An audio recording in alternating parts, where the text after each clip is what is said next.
Programang ito ay rated SPG, striktong patnubay at gabay ng magulang ang kailangan. Tila naduling nga si Olga dahil binaril niya si Tanggol, ngunit ang katabing pulis nito ang natamaan.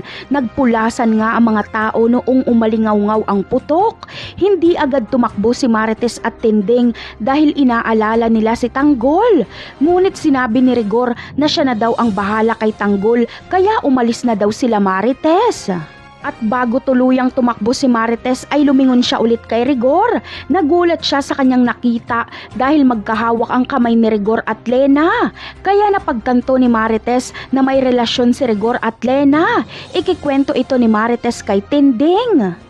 At dito ay sasabihin ni Tinding na tama ang hinala niyang kabit nga ni Rigor si Lena dahil napansin niya ito noong nabaril si Rigor dahil parang asawa ni Rigor si Lena kung mag-alala. Samantala, dagdag pa ni Tinding ay malamang daw ay kay Lena nagpalipas ng gabi si Rigor kagabi. Samantala, maririnig naman ni Santino ang usapan ng kanyang ina at lola.